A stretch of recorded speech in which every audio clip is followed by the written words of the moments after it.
Hi welcome back. So ரொம்ப இன்ட்ரெஸ்டிங்கான topic வந்திருக்கும் இப்போ எஸ்கியூஎல்ல ஜாயிண்ட் queries. ஸோ நார்மலாக ஸ்டூடெண்ட் லெவல் ப்ராஜெக்ட் பண்ணும்போது இந்த queriesலாம் யூஸ் பண்ண மாட்டோம். ஏன்னா டேட்டாபேஸ்லேயே வந்து மேக்ஸிமம் ஒரு டேபிளில் 2 டேபிள் தான் அதிகபட்சம் இருக்கும். ஒரு டேபிள் தான் இருக்கும் மேக்ஸிமம் சின்ன மினி ப்ராஜெக்ட் லெவல்லாம். ஸோ பெரிய என்டர்பிரைஸ் லெவல் ப்ராஜெக்ட்லாம் பார்த்தீங்கன்னா ஒரு டேட்டாபேஸ்க்குள்ளே நிறைய டேபிள் இருக்கும். ஸோ எத்தனை டேபிள்லாம் நம்ம சொல்ல முடியாது, டிபெண்ட் ஆன் தி அந்த அவங்களுடைய ஆர்கனைசேஷன் ஸ்ட்ரக்சரையும் அந்த டேட்டாஸையும் பொறுத்து தான் எத்தனை டேபிள் இருக்கும், என்ன காலம்ஸ்லாம் இருக்குங்கிறது டிபெண்டாக இருக்கும். ஸோ டெஃபினட்டாக ஒரு டேபிள்குள்ளே இருக்காது, நிறைய டேபிள் கண்டிப்பாக இருக்கும். ஸோ இப்போ அந்த மாதிரி என்டர்பிரைஸ் லெவல் அப்ளிகேஷன்ஸில்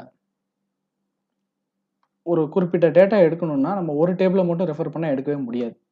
ஸோ என்ன டேட்டாபேஸ் அப்படி தான் ஸ்ட்ரக்சர் ஆகிருக்கும். நார்மலைசேஷன் அது இதுன்னு இந்த மாதிரி இந்த மாதிரி எஃபிஷியன்ட் கான்செப்ட்லாம் யூஸ் பண்ணி டேட்டாபேஸை கரெக்டாக பிரித்து வச்சுருப்பாங்க. எதுக்கு டேபிளை கரெக்டாக பிரித்து வச்சுருப்பாங்க எதுக்குன்னா அப்போ தான் டேட்டாபேஸ் டவுன் ஆகாது, ஃபாஸ்ட்டாக இருக்கும், செக்யூராகவும் இருக்கும். ரைட். இப்போ ஒரு எக்ஸாம்பிளுக்கு நான் அந்த மாதிரி ஒரு சின்ன ஒரு டேட்டாபேஸ் போட்டிருக்கிறேன். ஒரு ஸ்டூடெண்ட் டேட்டா, அந்த ஸ்டூடெண்ட் டேட்டா ஒரு டேபிள் இல்லாமல் கிட்டத்தட்ட 5 டேபிளில் இருக்கும். பிரித்து எப்படிங்கிறத நான் உங்களுக்கு எக்ஸ்பிளைன் பண்ணுறேன். ஸோ இந்த 5 டேபிள் உங்களுக்கு புரிஞ்சுதுன்னா அதுக்கப்புறம் வர நம்ம அடுத்தடுத்த வீடியோவில் ஜாயினில் inner join, left join, right join, full join எல்லாமே பார்ப்போம். ஸோ இதெல்லாம் பார்க்கும்போது உங்களுக்கு ஏன் அப்படிங்கிறது புரியும். இப்போ கான்டாக்ட் அப்படின்னு சொல்லி ஒரு டேபிள். இந்த டேபிள் என்ன இருக்குன்னா ஸ்டூடெண்ட்டுக்குன்னு ஒவ்வொரு ஸ்டூடெண்ட்டுக்கும் ஒரு யூனிக் ஐடி ஒன்று கொடுத்துருப்போம். ஸோ எல்லா டேபிள்லேயும் இப்போ ஃபார் எக்ஸாம்பிள் பர்சனல் ஒரு டேபிள் இருக்குது. இந்த டேபிள்லேருந்து ஸ்டார்ட் பண்ணலாம். இந்த டேபிளில் பிரேம் அப்படின்னு சொல்லி ஒரு ஸ்டூடெண்ட் இருக்கான் அப்படின்னா அவனோட ரெஜிஸ்டர் நம்பர், டேட் ஆஃப் பர்த்லாம் இருக்கும். அவனுக்கு ஒரு யூனிக் ஐடி கொடுத்துருப்போம். எதுக்கு அப்படின்னா இன்னொரு பிரேம்னு இன்னொரு ஸ்டூடெண்ட்டும் இருப்பான், அதே டேட் ஆஃப் பர்த்தில் அதே இதுலேயும் இருப்பான். ஸோ அந்த இடத்துல வந்து நம்ம ஐடி ஒன்று கொடுத்துக்குவோம். அஃப்கோர்ஸ் ரெஜிஸ்டர் நம்பர் கொடுப்போம், ஆனால் ரெஜிஸ்டர் நம்பரை வந்து டேட்டாபேஸில் டேரெக்டாக யூஸ் பண்ணக்கூடாது. எல்லா இடத்துலையும் ரெஜிஸ்டர் நம்பரை ஒரு ஐடியை யூஸ் பண்ணக்கூடாது. அதனால ஐடின்னு சொல்லி ஒரு யூனிக் நம்பர் ஒன்று கொடுத்துருவோம், யூனிக் ஐடி ஒன்று கொடுத்துருவோம். எல்லா டேபிள்லையும் இந்த ஸ்டூடெண்ட்டை வந்து ST001 சொல்லி தான் ரெஃபர் பண்ணுவோம். ஸோ இதுதான் ஆப்டிமைஸ்டு, இதுதான் efficient way of approaching. Right. இப்போ இந்த டேபிள் பார்த்துங்க, பர்சனல், இதில் வந்து ஸ்டூடெண்ட்டோடைய ஐடி, அவங்களோட register number, name, date of birth, இவ்வளோ தான் இருக்கும். அடுத்தது கான்டாக்ட் அப்படின்னு சொல்லி அடுத்த டேபிள். அதில் ஐடி அதே இப்போ ST001னா அந்த பிரேம்ங்கிற ஸ்டூடெண்ட் தான். அவனுடைய அட்ரஸ்ஸு, அவனுடைய ஃபோன் நம்பர், அவனுடைய இமெயில் இதில் இருக்கும். ஸோ அவனை கான்டாக்ட் பண்ணுன்னா ஸ்டூடெண்ட்டோடைய கான்டாக்ட் டீட்டெயில்ஸ் கான்டாக்ட் அப்படிங்கிற டேபிளில் இருக்கும். அடுத்தது எக்ஸாம்ஸ் அப்படின்னு சொல்லி ஒரு டேபிள். இந்த டேபிளில் ஸ்டூடெண்ட்டோட எந்த டேட்டாவும் இருக்காது, என்னென்ன எக்ஸாம்ஸ்லாம் அந்த ஸ்கூலில் இருக்குது அப்படிங்கிறதுக்கு ஒரு டேபிள். ஸோ இதில் ஒவ்வொரு எக்ஸாமுக்கும் ஒவ்வொரு ஐடி ஒன்று கொடுத்துருவோம். EX001ங்கிறது குவார்டர்லி, எந்தெந்த ஸ்டாண்டர்ட்லாம் அப்ளிகபிள், EX002ங்கிறது ஆஃப் இயர்லி, எந்த ஸ்டாண்டர்ட் அப்ளிகபிள், இந்த மாதிரி. இது எதுக்கு நம்பர் கொடுக்குறோம் அப்படின்னா ஃபார் எக்ஸாம்பிள் இதில் இன்னொரு காலம் ஆட் பண்ணியிருக்கணும், நான் பண்ண மாட்டேன். இயர்னு வச்சுக்கோங்க. Year 2019 to 20 academic year. 2019 to 20 academic இயரில் வந்து குவார்டர்லி அப்படின்னா அதோட எக்ஸாம் ஐடி இது. இருங்க, நான் அதில் ஆட் பண்ணிடுறேன், அப்போ தான் உங்களுக்கு புரியும்.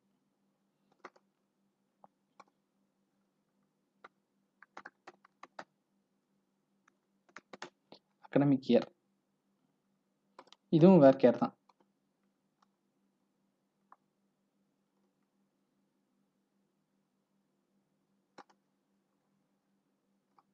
ரைட். இதில் 18 to 19 போடுறேன்.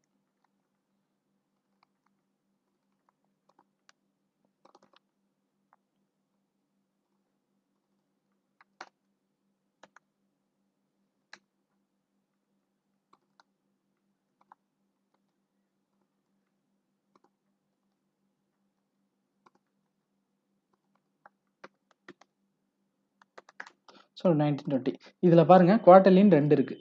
ஸோ இந்த இடத்துல நம்ம அகடமிக் இயர் இல்லைன்னு வச்சுக்கோங்க, 2 குவார்டர்லி இருக்கும். அப்போ எந்த எக்ஸாம்னு நம்ம தேடினாலே எக்ஸாமுடைய டேட்டா கிடைக்காது, அதாவது 2 ரெக்கார்டு வந்து நிற்கும். அதனால தான் ஒவ்வொரு எக்ஸாமுக்கும் ஒரு அந்த அகடமிக் இயரை வச்சு ஒரு யூனிக் ஐடி கொடுத்துறோம். ஸோ EX004னா டெஃபினட்டாக 2019-20 நடந்த குவார்டர்லி எக்ஸாம் அப்படின்னு சொல்லி நம்ம இதை ஃபைன் பண்ணிக்கலாம். ஸோ இது வந்து எக்ஸாம்ஸ். அடுத்தது சப்ஜெக்ட் அதே மாதிரி தான், ஒவ்வொரு சப்ஜெக்ட்டுக்கும் ஒரு யூனிக் ஐடி கொடுத்துருவோம். அந்த யூனிக் ஐடி வச்சு தான் எல்லா இடத்துலையும் சப்ஜெக்டை ரெஃபர் பண்ணுவோம். ஃபைனலாக மார்க்ஸ்க்கு வந்தாச்சு. ஸ்டூடெண்ட்டோடைய ஐடி, அவனோட நேம்லாம் ரெஃபர் பண்ண மாட்டோம். ஸ்டூடெண்ட்டோட ஐடி, எக்ஸாமோட ஐடி, சப்ஜெக்டோட ஐடி, அதில் அவன் ஸ்கோர் பண்ண மார்க்ஸ் இதுதான். ஸோ இதில் பாருங்கள் 5 இந்த ஸ்டூடெண்ட்டோட இது 5 வேல்யூ இருக்குது. இந்த எக்ஸாமில் ஒரே எக்ஸாமில் ஒவ்வொரு சப்ஜெக்ட்லேயும் என்னென்ன மார்க் வாங்கியிருக்கான். ஸோ இதுதான் வந்து இந்த டேபிள் ஸ்ட்ரக்சர், இந்த டேட்டாபேஸ் ஸ்ட்ரக்சர். ஒரு simple but professional database structure. நம்ம ஜாயின் query பார்க்க வந்தோம். பட் ஒரு ஒரு ஒரு நார்மலான ஒரு காமனான ப்ரொஃபஷனலாக ஒரு டேட்டாபேஸ் எப்படி டிசைன் பண்ணணுங்கிறதையும் பார்த்துட்டோம். ஸோ இதை நீங்கள் இத்தனை நாள் ஜென்ரலாக பார்த்துருந்தீங்கன்னா இந்த எல்லா டேட்டாவையும் ஒரே டேபிளில் போட்டிருப்போம். இந்த contact, address, phone number, email, register number, name, date of birth, exam, subject எல்லாத்தையும் ஒரே டேபிளில் போட்டிருப்போம். கடைசியாக மார்க்ஸ்னு ஒரு காலமே போட்டிருப்போம் நம்ம ஸ்டூடெண்ட் லெவல் ப்ராஜெக்ட்டில், ஸ்கூல் லெவல், காலேஜ் லெவல் ப்ராஜெக்ட்டில். பட் டேட்டாபேஸ் டிசைன் இப்படி தான் இருக்கும். ஒரு அப்ளிகேஷன் லெவல் ப்ராஜெக்ட் செய்யறதுக்கு முன்னாடி டேட்டாபேஸ் டிசைன் பக்காவாக செஞ்சு முடிச்சுட்டா அப்ளிகேஷனில் எப்போ வேணாலும் எந்த மாதிரி வேணாலும் யூசர் இன்டர்ஃபேஸ் சேஞ்சஸ் பண்ணிக்கலாம். But once user data enter பண்ணதுக்கப்புறம், டேட்டாபேஸில் டேட்டாஸ்லாம் என்ட்ரு பண்ண ஆரம்பித்ததுக்கு அப்புறம் டேட்டாபேஸ் ஸ்ட்ரக்சரை மாற்றுறது பல இடத்துல இடிக்கும். அங்கங்கே எரர் வரும், அனாமலி வரும், நிறையா வரும். ஸோ நீங்கள் எந்த அப்ளிகேஷன் செஞ்சாலும் முதல்ல டேட்டாபேஸ் டிசைனை ஸ்ட்ராங்காக பொறுமையாக டைம் எடுத்து இந்த மாதிரி எஃபிஷியண்ட்டாக செஞ்சு முடிச்சிடணும். அதுக்கப்புறம் என்ன அப்கிரேடேஷன் வேணாலும் ஃப்ரண்ட் எண்டில் பண்ணிக்கலாம், பேக் எண்டில் கை வைக்கக்கூடாது, மேக்ஸிமம் கை வைக்கக்கூடாது. ஓகே, நம்ம இப்போ ஜாயின் query பார்ப்போம். இப்போ எனக்கு வந்து கான்டாக்ட்னு ஒரு டேபிள் இருக்குது, அதில் வந்து அட்ரஸ், ஃபோன் நம்பர், இமெயில் இருக்குது. பர்சனல்னு ஒரு டேபிள் இருக்குது, அதில் register number, name, date of birth இருக்குது. எனக்கு வந்து ஒரு ஸ்டூடெண்ட்டோடைய register number, name, date of birth, அதே மாதிரி அட்ரஸ், ஃபோன் நம்பர், இமெயில், இது எல்லாமே வேணும், பார்க்கணும். ஸோ ST002 அப்படிங்கிற ஸ்டூடெண்ட்டோட இந்த எல்லா டேட்டாவையும் நான் பார்க்கணும் அப்படின்னா என்ன பண்ணணும் அப்படின்னா இந்த இடத்துல தான் ஜாயின் query யூஸ் ஆகுது. இப்போ நம்ம பார்க்க போகிறது ஜாயின் query. டிஃபால்ட்டாக ஜாயின் queryனா இன்னர் ஜாயின் தான். ஜாயின் query என்ன பண்ணும் அப்படின்னா ஏதாவது 2 டேபிளோ இல்லை அதுக்கு மேலே இருக்க டேபிள்லையோ காலம்ஸ் நம்ம குறிப்பிட்டு சொல்கிற காலம்ஸோடைய டேட்டாலாம் எடுத்து கம்பைன் பண்ணி டிஸ்பிளே பண்ணும். ஆனால் அதில் என்ன கண்டிஷன்னா நம்ம எடுக்கிற டேபிளில், அதாவது நம்ம எந்தெந்த டேபிள்லாம் காலம்ஸ் எடுக்கிறோமோ அந்த எல்லா டேபிளுக்கும் காமனாக ஒரு காலம் கண்டிப்பாக இருந்தே ஆகணும்.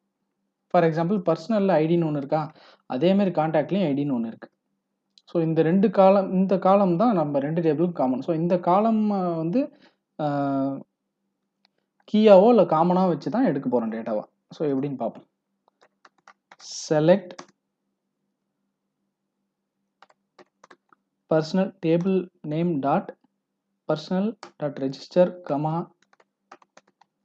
dot name comma dot dob comma அடுத்தது கான்டாக்ட் டேபிளில் இருக்கிற காலம், அடுத்தது